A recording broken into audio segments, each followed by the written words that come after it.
But I remember that we touched just briefly the fact that the aspect that this text from the Ephesians chapter 4 sort of builds up a vertical scheme of, let's say, obedience and spiritual authority, if you want. So, on top of everything, there's God the Father. And this is a very interesting aspect because in our ecclesiology today, the head of the church is Christ, according to our ecclesiology today. But according to the ecclesiology of St Ignatius, the head of the church is God the Father. And perhaps you notice that in our liturgy, all the prayers recited by the priest, mostly silently, with just 2 or 3 exceptions, but all the other prayers and the great anaphora prayer, they are addressed to the Father, to the head of the church. See, our liturgy echoes this early Christian ecclesiology, where God the Father is the head of the church, whilst our, let's say, systematic approach to theology or ecclesiology or whatever, mentions Christ as the head of the church. There's a slight tension, if you are aware, if you can see it. So, in this fragment here, we have this kind of ecclesiology that goes through Christ to the Father, or points to the Father. And I mentioned last time that this isn't a pyramid of power like in the Roman Catholic pyramid of power with the Pope as the head, and all the other bishops depend on the authority of the Pope and so on and so forth towards the base of the pyramid where there's the lay people that have no responsibility in the church, officially speaking, according to the Roman Catholic dogma of the church means only the bishops around the Pope. That and nothing else. Not even the presbytery is part of the church. That's in their official documents.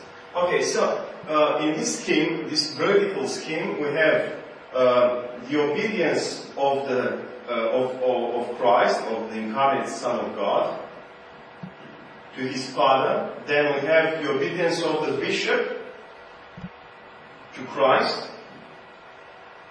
That is, let's say, the head of the visible church or the head of the local congregation. What else do we have?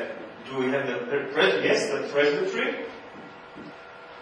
And we have the lay people.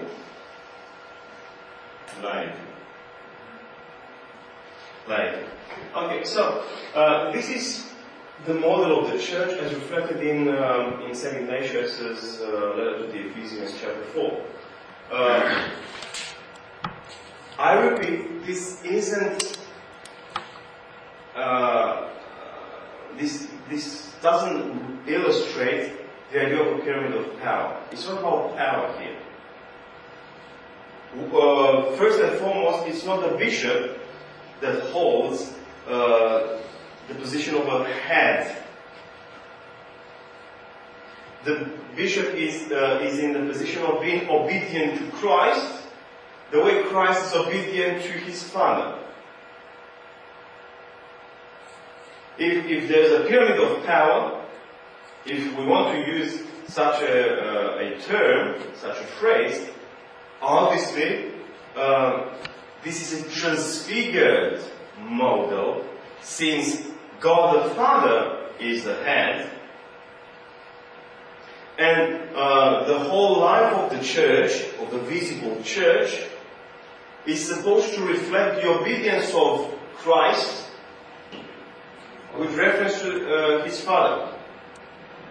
So, the model in the church or what characterizes what comes beneath Christ, bishop, presbytery, laity, the entire visible church or local congregation is based on the model of obedience. That is humility. That means we cannot have peace and harmony in the church if we don't learn from Christ to be humble and obedient.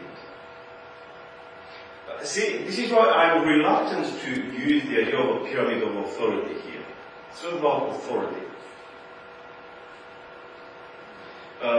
Obviously, the bishop is considered the leader of the local congregation. Definitely, you can see that in the text. The bishop is the leader. But the bishop himself is supposed to be preeminent in humility by obedience to Christ, the way Christ is obedient to his Father.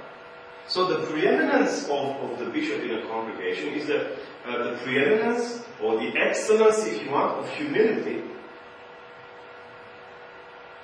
And this is why I pointed out last time that in St Ignatius, the bishop is what we call today the spiritual father. He's not a prince. He's not a bureaucrat, He is a spiritual father and the leader of the flock. Well, perhaps these things are clearer than the aspect I want to refer to right now. It's about presbytery. Presbya, what means presbya? Intercession. Intercession, embassy, to mediate. Okay, we've got an idea, isn't it? So, presbyters in the early church were first and foremost people that were acknowledged by the entire congregation for their faith, for their piety, for their wisdom, for their, let's say, charisma of